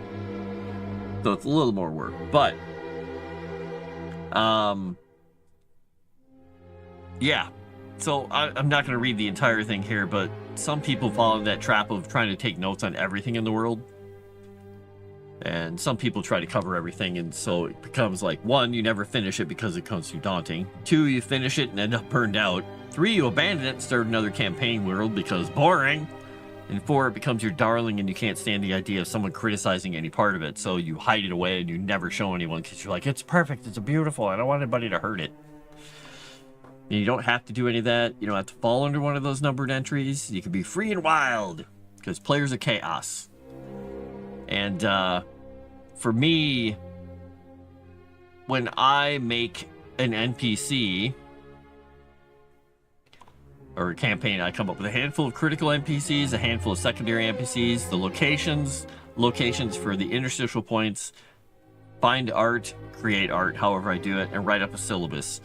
For an NPC, when I create them, I have a sheet. If I bother doing this ahead of time, I have their name, their occupation, and something remarkable or memorable about them. And that is it. That is all I put on there. I don't put down their weapons. I don't put their skills, their abilities, their armor class, any of that stuff. That all can be figured out on the fly. Some people hate that because they're like, you're cheating! It's like, no. It's called being adaptable, and it's called me knowing how to create a challenge for you guys on the fly. It doesn't matter if I write it ahead of time or on the fly. It's still going to be a fun challenge for you people. Some people get in their head, if you didn't write it down ahead of time, and if you're not sticking to what you wrote down, you're cheating. Like, tell that to people who direct movies and then just go, boom, bring me the new blue pages. Boom, the new text is in there. Okay, we did it on the fly. Thanks for rewriting that whole scene. I'm all homebrew on this one. It's Champions game set in the published setting, so there's plenty of locations, NPC content, but the story's original. Nice! That's a good way to do it. So yeah, I come through, I put the names, I put the occupations, and I put down the memorable stuff. This one is simple, but can mean so much. What makes the NPC special? Do they love beer, hate wine, hate their job, love it? Do they have a secret love? Are they living a double life? They worship a secret god? They really want to be a sailor instead of a baker, an adventurer? Maybe they smell bad all the time. Do they sweat a lot? Are they out of shape? Are they in perfect shape? Possibilities are endless. It's just a memorable thing. Like that one guard you know past is always staring out over the wall at the ocean. Like he doesn't want to be a guard. Maybe he wants to be a sailor. I don't know. Maybe he's thinking about his girlfriend. That's up to the people to figure out. You give them little quirks and people will figure it out. Why is that one guy always drumming his hand on his leg? Maybe he's a musician. Maybe he's just got ADHD. Maybe he's nervous for another reason. He's casing the joint. You don't know. Give him those mundane details. Especially when you get in the situation where people can read minds. I go into a whole situation here about talking about surface thoughts. 90% of people are just thinking about their work because they're pretty simple, but maybe they're thinking about that thing all the time. Why is that woman always thinking about the dry well in the center of town? Why does that keep coming into her thoughts? Let's go find out. You know, they go in there and they look and they find out, like, oh, it's just because she doesn't want to haul water so far as a baker. Or it could be that she tossed her life savings down there in a bag and is hiding it from her father. Or she tossed her brother down there after she did away with him so she could get the inheritance. So it can lead to all kinds of fun stuff if they go investigate. Disturbing stuff, depending on how dark your campaign is. Alright, the areas, the location names, the features. Yeah, one thing that from running like Dresden Files campaigns that I kind of got into my DNA of creating anything is when I come up with a location, I always try to give it like 1 or 2 or 3 tags. Like it's abandoned, it's run down, it's dim, it's trap riddled, or it's dilapidated or dangerous. Because then so much can come off of that. People can be like, ooh, wait, you said it would look dilapidated, huh? Ooh, could I knock it over? Oh, or do we go inside? We're gonna have to be careful, aren't we? Or we're not gonna need flashlights because there's no electricity. They can infer a lot from a couple of words. So, all right, so this. Now the question is, did I keep this copied? Nope, I did not. All right, I'm gonna go get my kitty cat and where's the kitty cat? All right, Calvino goes there. What? Okay, copy. Why is it not copying the picture? There we go. And we get the wizard picture.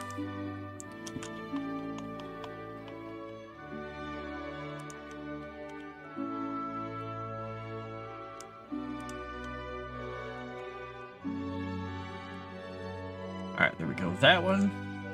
Grab this one. Ralph. Oops, nope, I don't want to do that. Huh. It tried to autocorrect Ralph to Morph. M-O-R-F. Like, Morph? What? That's a word? Alright, now I get to talk about my syllabus. And some people have argued with me because they're incredibly pedantic, but also don't understand that words have multiple meanings. That a syllabus is not literally just a legal document or a class listing of books you're supposed to read. I use the syllabus as a kind of a, what would you call it? Like not a playbill, but you know when you go to a play and you get the little booklet handed to you and it says players, act 1, act 2, act 3, and when, you know, advertisers and stuff in the background on a high school play.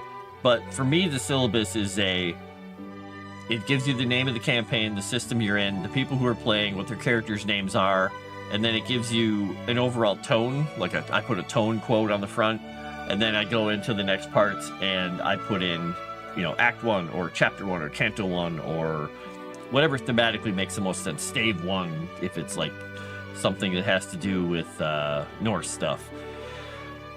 And then I break it down further in there with chapter names and quotes. And they're pointed but vague, and when people look through it, they have all of them for the entire campaign or the adventure that's going to go through, and they're like, wait, what do you mean by this quote in book 2? Like, what do you think it means? Sometimes I feel like I'm a psychologist doing that. Because I thought I had it in the document here. Maybe I put it farther down.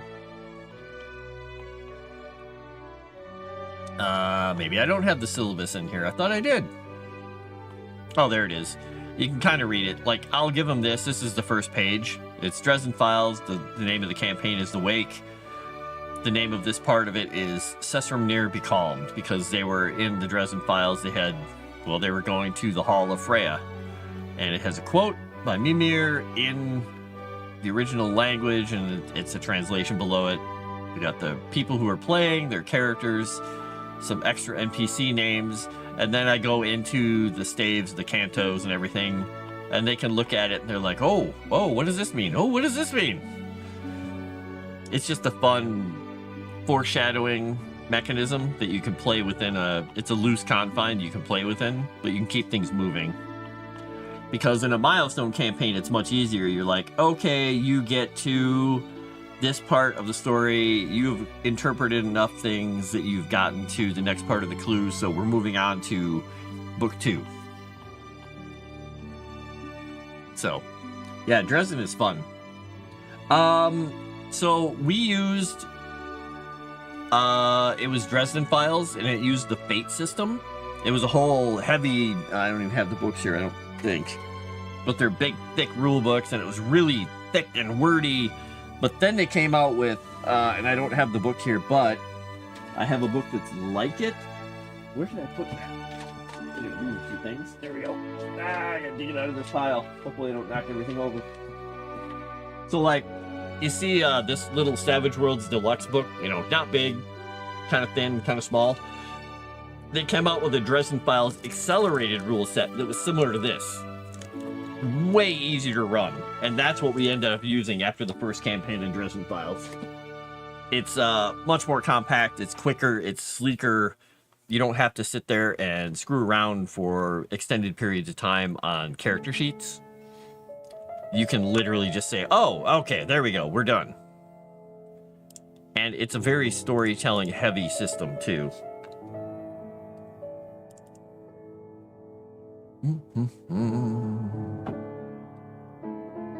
Where did I put my notes here? There's my notes. Yeah, one of my guys in that thing, he wrote, for one of the campaigns, he wrote a journal of everything they did in that entire campaign. It ended up being 83 pages of notes, full size, in Word. So we have that entire campaign saved out, which is great.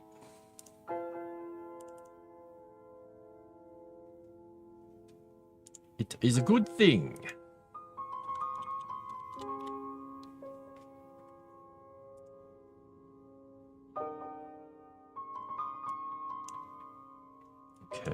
That's weird.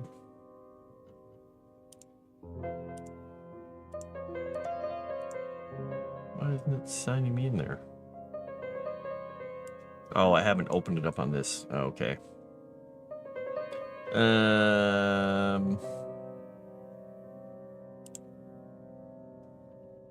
If I restore this, I'm curious if I can actually get into here.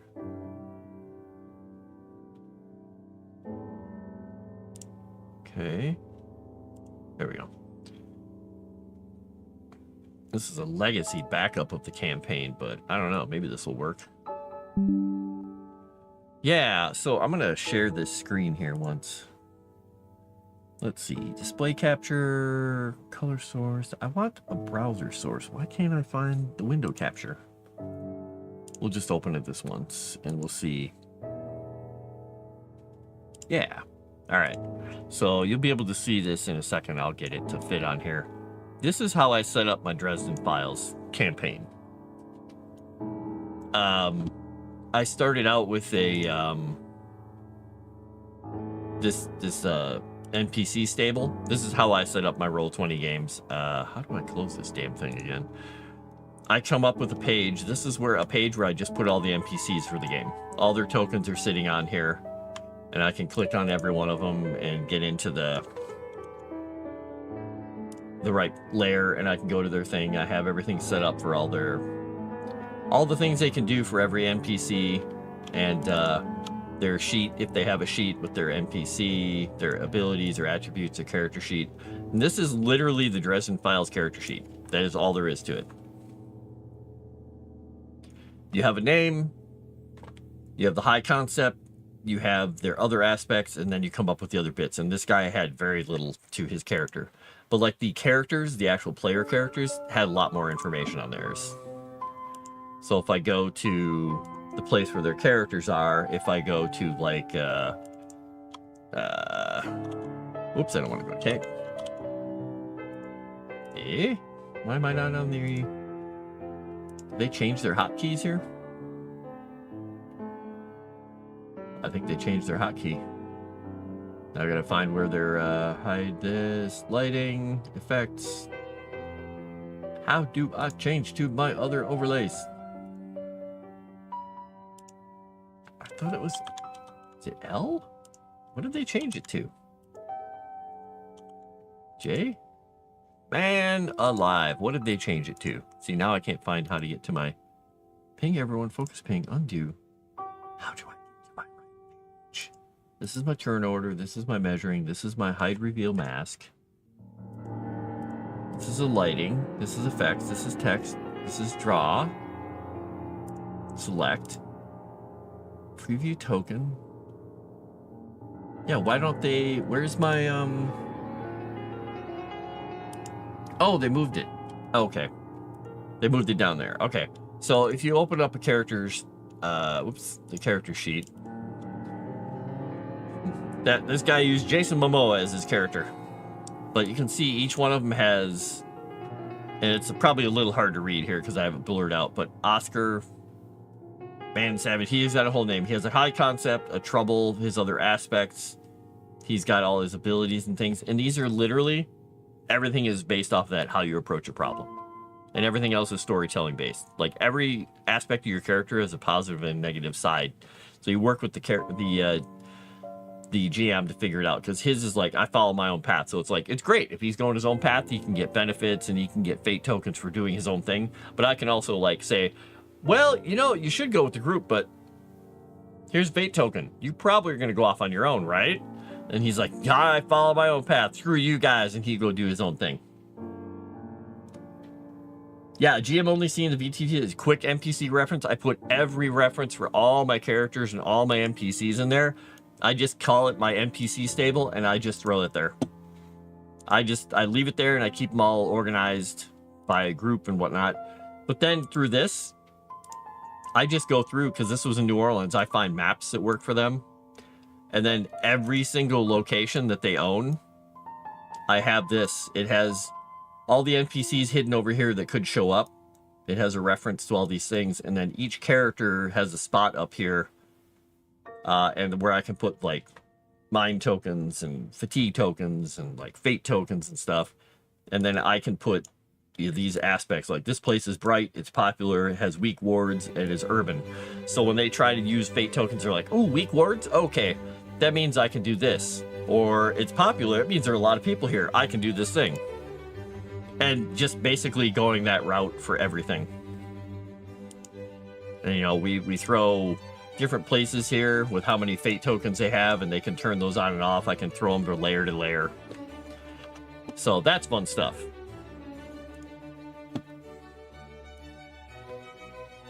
And I did... let's see if I can get back to my main page here. I did the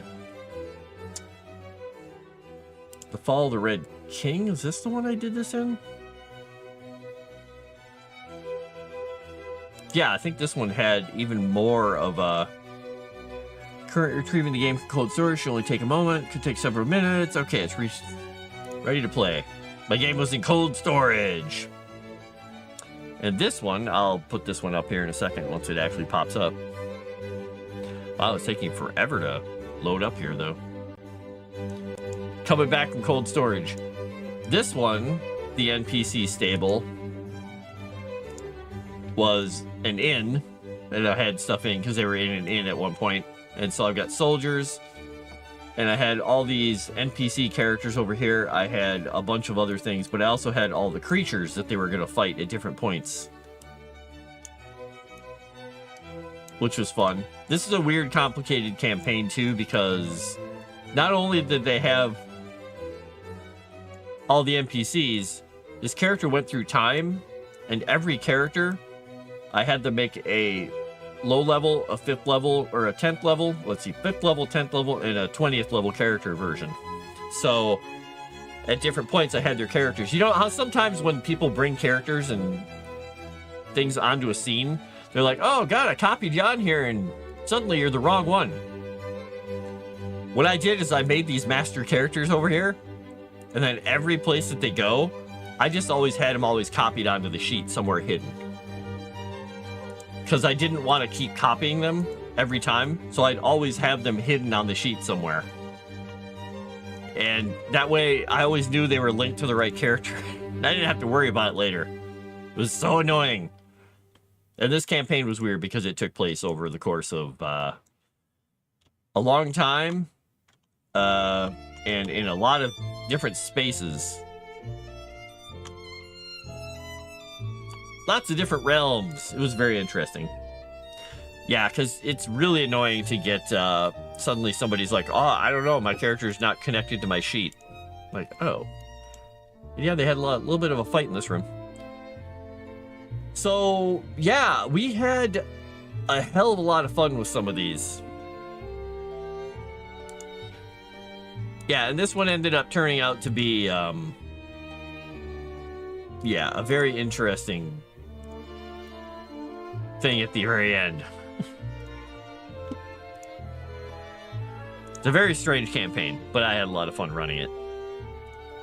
It mentally exhausted a couple of my characters. They're like, okay, I can't take any more of this stressful, fun stuff. It's like, it's really cool, it's really awesome, but that was emotionally draining.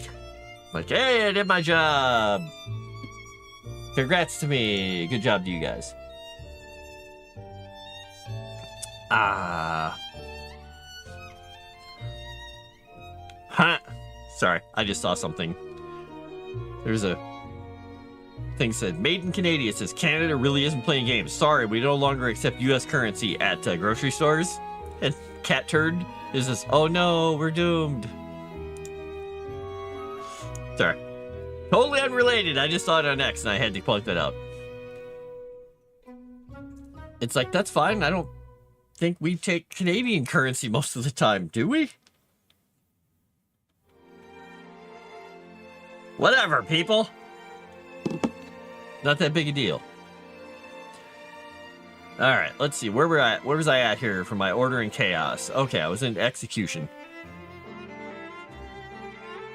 I just got another message. Let me check this really quickly. Ah. Are things beeping around here on me? Huh. Alright. I gotta check this message. Oh, it's gonna be almost perfect because I'm gonna have to hop off at noon and it's almost noon. Okay. Ah, nice. Okay, there we go. You've accidentally spent a loonie, or maybe it was a toonie as a quarter. Oh, is that the weird one that has the different color metal in the inside, or is that not that? I don't remember. I don't understand Canadian money, quite honestly. I don't get it. Boop. My screen just went crazy there. Wow, it doesn't like not having a document. All right, let's just let's go down there and turn that off so it doesn't blind everybody. Boop, there we go. All right.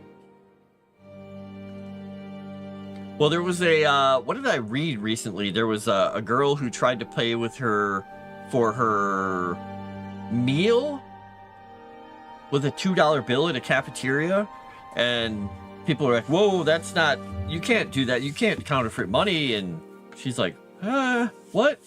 And people were all up in arms. They ended up taking the girl to the away in a police car, took her all the way down to the police station, started figuring out, you're like, oh, this girl is passing counterfeit currency, where'd you get it? She called her aunt, and they talked to the aunt, and they're like, you gave her this money, you pass counterfeit currency. And she said, it's a $2 bill. It's real. Do you not know what a $2 bill is? And people are, what? It's counterfeit money, whatever. And they found out that it was real money.